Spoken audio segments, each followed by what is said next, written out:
मेवात के बूचड़खानों को लेकर अनाज मंडी नूंह में हुई पंचायत। 7 मांगों से जुड़ा ज्ञापन पीएम सीएम पर्यावरण मंत्री केंद्र व राज्य को भेजा गया। आफ्ताब अहमद, मामन खान इंजीनियर, मोहम्मद इलियास, मोहम्मद इसराइल चारों कांग्रेस विधायक हुए शामिल। सभी दलों के नेताओं ने की शिरकत। कई किसान यूनियन नेताओं ने भी लिया भाग। बता दें कि मेवात के हरियाणा नूंह जिले में लगातार बढ़ रही बूचड़खानों की संख्या से लोग परेशान हैं। एक तो कई सालों से चल रहे बूचड़खाने नियम व कानून को ताक पर रखकर चल रहे हैं, जिससे कैंसर, टीबी सहित कई प्रकार की जानलेवा बीमारियां फैल रही हैं। हवा, जल से लेकर जमीन तक इन बूचड़खानों की वजह से दूषित हो रही है। जिले को लेकर शुक्रवार को जिला सरपंच संगठन व अन्य संगठनों के साझा सहयोग से अनाज मंडी नूंह में एक पंचायत बुलाई गई। इस पंचायत में विधायक आफ्ताब अहमद, विधायक मामन खान इंजीनियर, विधायक मोहम्मद इलियास, विधायक इसराइल के अलावा सभी राजनीतिक दलों के नेताओं व कार्यकर्ताओं ने शिरकत की। इतना नहीं, पंचायत में किसान यूनियन के अलावा बड़े उलेमाओं ने भी शिरकत की है। इस पंचायत में नायब तहसीलदार के माध्यम से प्रधानमंत्री भारत सरकार, मुख्यमंत्री हरियाणा सरकार, केंद्र व राज्य के पर्यावरण, वन एवं जलवायु परिवर्तन मंत्रालय के मंत्रियों को ज्ञापन भेजा गया है। ज्ञापन में 7 मांगों को रखा गया है। इसमें यही मांग की गई है कि जितनी भी एनओसी बूचड़खानों को लेकर नूंह जिले में दी गई है उसको तुरंत रद्द किया जाए। आगे बूचड़खानों के लिए नूंह जिले में एनओसी न दी जाए और जो बूचड़खाने पिछले कई सालों से चल रहे हैं या तो उन्हें बंद कर दिया जाए, वरना उन्हें नियम व कानून के हिसाब से चलाया जाए। कुल मिलाकर इस पंचायत में हरियाणा, राजस्थान, दिल्ली से जुड़े हुए लोगों ने भी शिरकत की है। हालांकि उम्मीद के मुताबिक भीड़ नहीं पहुंच पाई, लेकिन नूंह जिले के अधिकतर नेता व गणमान्य लोगों ने शिरकत की। इस पंचायत से कई सामाजिक संगठनों व कई भाजपा नेताओं ने पूरी तरह से दूरी बनाकर रखी। पंचायत में एक कमेटी का गठन किया गया है जो आगे इस मामले में लगातार नजर रखेगी। दूसरी तरफ कांग्रेस के विधायकों ने एक सुर में कहा है कि वे सड़क से लेकर विधानसभा सत्र तक इसकी पूरी मुखालफत करेंगे। उन्होंने कहा है कि पिछले 11 सालों से भारतीय जनता पार्टी की सरकार हरियाणा में है। उन्होंने हरियाणा के नूंह जिले में दर्जनों बूचड़खानों को एनओसी दी है। उन्होंने यह भी कहा है कि मेवात की धरती में स्लॉटर हाउस किसी भी सूरत में बर्दाश्त नहीं किए जाएंगे। इससे मेवात के इलाके का वातावरण पूरी तरह से दूषित हो रहा है। बीमारियां फैल रही हैं। विवाह शादियों में भी अब दुर्गंध की वजह से जाना बंद हो गया है। कई प्रकार की मक्खियां खाने पर बैठती हैं, जिसके बाद लोग बीमार हो जाते हैं। आवारा कुत्तों का झुंड घूमता रहता है जो आने वाले समय में इंसानों पर भी हमले कर रहे हैं। अभी भी कई कुत्तों के काटने से लोगों की जान चली गई है। जैसे घासेड़ा गांव में एक महिला की जान चली गई थी। किसान यूनियन से जुड़े नेताओं ने कहा है कि यह लड़ाई अकेले नूंह जिले की नहीं है। पूरा हरियाणा इस लड़ाई में नूंह जिले के किसानों के साथ खड़ा हुआ है। बूचड़खानों का एकजुटता के साथ विरोध किया जाएगा। उन्होंने यह भी कहा है कि मेवात की राजनीति हस्तियां पंचायत में मौजूद हैं। अगर आपका आंदोलन ठंडा पड़ा और इसमें कामयाबी नहीं मिली तो भविष्य में मेवात का कोई भी आंदोलन कामयाब नहीं होगा। उन्होंने तो यहाँ तक भी कहा है कि भाजपा की सरकार इस इलाके को जानबूझकर पीछे रखना चाहती है, इसलिए यूनिवर्सिटी या कोई बड़ी सौगात देने की बजाय इस जिले में बूचड़खानों की सौगात दी जा रही है। सबसे ज़्यादा बूचड़खाने नूंह जिले के फिरोजपुर झिरका विधानसभा में खोले गए हैं और अभी भी लगातार एनओसी मिल रही है। इसको लेकर विधायक मामन खान इंजीनियर ने चंडीगढ़ में आला अधिकारियों से मुलाकात भी की थी। दूसरी तरफ बूचड़खानों को लेकर हैदर मुजीब अधिवक्ता ने एनजीटी में केस डाला हुआ है। इस मामले में आगामी 5 अगस्त को सुनवाई होगी। उसके बाद ही कोई आगामी रणनीति बूचड़खानों को लेकर बनाई जाएगी। कुल मिलाकर नूंह मेवात की धरती पर धड़ाधड़ खुल रहे बूचड़खानों का विरोध अब जोर पकड़ने लगा है। इससे आने वाले समय में मीट व्यापारी, फैक्ट्रियों के मालिकों को मुसीबत पड़ने से इनकार नहीं किया जा सकता। आप देख रहे हैं नूंह मेवात से लियाकत अली की रिपोर्ट। चैनल को जरूर सब्सक्राइब कर लीजिएगा।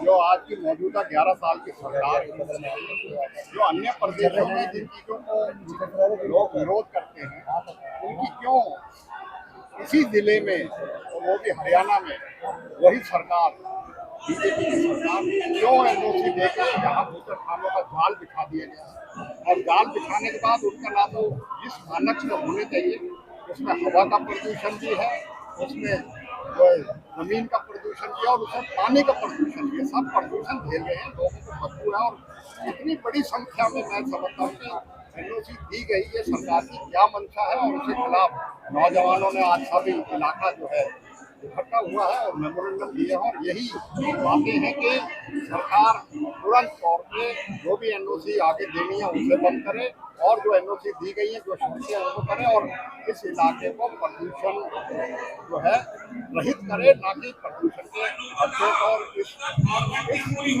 बूचड़ खाने को सरकार कहो कि रूप में जो समर्थन देते हैं इन इलाके के लोगों के साथ जिनके साथ खिलवाड़ कर रही है उसके खिलाफ में हम चारों विधायक पूरी तरीके से अपनी जनता के साथ अपने सम्मान के साथ पहले भी विधानसभा में उठाए और आगे भी विधानसभा में इसको प्रजोर तरीके से उठाने का सत्र शुरू होने वाला है, चारों के चारों विधायक बिल्कुल अब है और इसी वजह से सारे उपस्थित थे और यही अपने आश्वासन और इस इलाके को भरोसा दिलाया कि पहले भी आपकी लड़ाई है, चाहे पीने के पानी की, चाहे अस्पताल की, चाहे सड़कों की। इसी तरीके से भाई अवैध बूचड़ खाने और बूचड़ खाने जो फैल रहे हैं उनके खिलाफ लड़ाई लड़ने का काम है।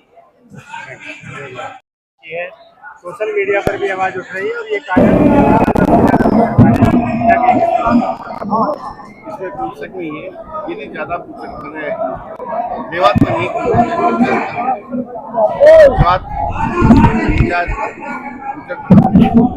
लेकिन इकट्ठी हुई है वो इसीलिए हुई है सबसे ज्यादा हरियाणा में मेवात में ही तकरीबन 32 लाइसेंस। इसके लिए मैं माननीय मुख्यमंत्री से उन्होंने मुझे आश्वासन दिया, डिपार्टमेंट बोला चीफ सेक्रेटरी भी थे, एडिशनल चीफ सेक्रेटरी थे कि आज के बाद मेवात में कोई भी लाइसेंस इशू नहीं किया जाएगा और यहाँ आर को भी हिदायत दे दी गई कि कोई कंसेंट नहीं देगा। मगर बात ये है कि जिनको लाइसेंस दे दिया गया है उनको कैसे हम बर्दाश्त करेंगे। आप खुद निकलते हो, आप तिलंगा में रहते हो, आपने सटकपुरी में है, घाटा में है, इसमें मांडीखेड़ा में रात को रुकते ना हम पे सोया जाता है ना खाया जाता है। शादी में जाते हैं तो इतनी मक्खियाँ होती है टेबलों पर, बैठने भी नहीं सकते, खाना भी नहीं खा सकते और जो बदबू उठती है वो तो मतलब सहन कर ही नहीं सकते। और जो बीमारियाँ हैं खासकर एलर्जी आसपास के गांव में इतनी हुई है बहुत ज़्यादा। जो पानी है इनका खुले में छोड़ते हैं, बोर कर रखे हैं नीचे, जो सारे पानी को फ्लूट कर रहे हैं, तो इतना बुरा हाल मचा रखा है इन्होंने कि यहाँ रहना दुश्वार है। मैं सरकार से मांग करता हूँ कि हरियाणा में मेवात में एक जिला है, इसमें इंडस्ट्रीज दी जाए, बूचड़ खाने हमें नहीं चाहिए, अच्छे अच्छे और चीज दी जाए, इंडस्ट्रियल दे दे, वेयर हाउस दे, ये दे ताकि हमारी मेवात की तरक्की हो। हमें बूचड़ खानों से कुछ ना, बूचड़ खाने जब तक बंद नहीं होंगे मेवात की जनता लड़ाई लड़ती रहेगी। एनजीटी बूचड़ खानों को लेकर बेहद सख्त दिखाई दे रही है, क्या आपका डेलीगेशन या आपकी तरफ से कोई वहां से? अभी आपके सामने बात आई थी कि एक लड़का है हैदर नाम से, उसने बूचड़ खानों के लिए एप्लीकेशन मूव की हुई है एनजीटी में, उसको 5 तारीख है, देखते हैं उसमें फैसला क्या आएगा। मंत्री जी हम चारों विधायक अब ये सदन चलेगा 22 तारीख से, तो मुख्यमंत्री से स्पेशल उसे टाइम लेके मिलेंगे और इसका विरोध दर्ज करेंगे और आने वाले विधानसभा में मंत्री जी में भी पूरे जोर शोर से इसका विरोध दर्ज करेंगे। लिए गए हैं और आगे क्या रणनीति? दरअसल आज जो जिला सरपंच एसोसिएशन की तरफ से एक ज्ञापन के लिए मीटिंग बुलाई गई थी छोटी सी, 2 दिन के शॉर्ट टाइम के अंदर ये आज जो हजारों की तादाद आपको नजर आ रही थी। मेवात के लोगों के अंदर एक जोश और जुनून है कि वो जो मेवात के साथ में जो खिलवाड़ हो रहा है, मेवात के वातावरण के साथ जो खिलवाड़ हो रहा है, मेवात के गांव के अंदर जो आज गांव के लोग रहने पर मजबूर हो गए हैं, पलायन पर मजबूर हो गए हैं, इस विषय पर बड़ी चिंतन मंथन करने के बाद नियर बाई जो भी पंचायतें हमारी लगती हैं, जिन पंचायतों के अंदर फैक्ट्री लगी हुई हैं, उस तमाम जिम्मेदारान सरपंच साथी अपने क्रांतिकारी विचारों के साथ, इनकलाबी कदमों के साथ में अनाज मंडी के अंदर इकट्ठे हुए, उन्हें ज्ञापन देने का काम किया। 7 मांगे उसके अंदर रखी गई हैं कि जो फैक्ट्रियों में काम चल रहा है उनको तत्काल प्रभाव से रोका जाए, नई एनओसी इशू ना की जाए और जो फैक्ट्रियाँ पहले जो बनी हुई हैं उन फैक्ट्रियों के ऊपर भी पूरी तरीके से प्रशासन निगरानी रखने का काम करे। जो उनकी व्यवस्था खराब उन लोगों ने ग्रामीण अंचल की कर रखी है, जिसकी खूबसूरती की उन्होंने बिगाड़ के काम कर रखा है, क्योंकि मेवात एक स्वाभिमानी धरा है, मेवात वीरों की धरा है। यहाँ के योद्धाओं ने इस ब्रिटिश हुकूमत को भगा करके मुगलों की आंख में आंख डालकर बात करने का काम किया था निश्चित तौर पर मेवात के क्रांतिकारी स्वाभिमानी लोग हैं, भूखा मरना मंजूर हो सकते हैं। जब मेवात के स्वाभिमान के साथ खिलवाड़ होगा, मेवात के वातावरण के साथ खिलवाड़ होगा, मेवात की खूबसूरती के साथ खिलवाड़ होगा और मेवात की मिट्टी से जो खुशबू आती है उसके साथ खिलवाड़ होगा, किसी भी कीमत पर बर्दाश्त करने का काम नहीं करेंगे। हर संभव कोशिश करेंगे, किसी भी कीमत पर इन मेवात के अंदर फैक्ट्रियों को नहीं चलने दिया जाएगा। ये संकल्प ले लिया है मेवात के युवाओं ने, मेवात के बुद्धिजीवियों ने, मेवात के समाज सेवियों ने, मेवात के नेताओं ने। आज तमाम दलों के नेता यहाँ मौजूद थे, तमाम समाज सेवी यहाँ मौजूद थे। कुछ साथी जो नहीं आ पाए थे वो अपनी निजी व्यवस्था के कारणवश नहीं आ पाए थे। निश्चित तौर पर अगली मीटिंग का जो कॉल दिया जाएगा उसमें सब शामिल रहेंगे। मेरा नाम जाकिर हुसैन है जी। मैं सटकपुरी वाजली कला पंचायत में मेरा गांव लगता है जी। वार्ड नंबर 11 से अपने गांव से मैं मेंबर पंचायत हूं और हमारे गांव में जनाब एक बूचड़ खाना है।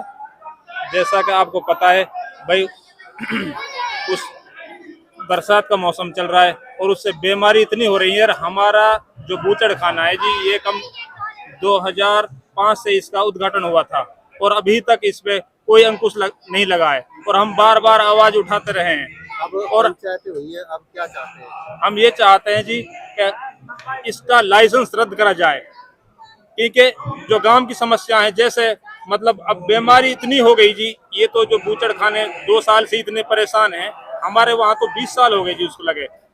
मतलब हर घर में आपको टीबी का मरीज मिलेगा और प्रेजेंट में 4 से 5 करीब मतलब कैंसर के मरीज हैं हमारे गांव में। और वाटर लेवल इतना खराब हो चुका है, 90% मतलब खराब हो चुका है, जिससे मतलब बच्चों का और बूढ़ों का भविष्य खराब हो रहा है।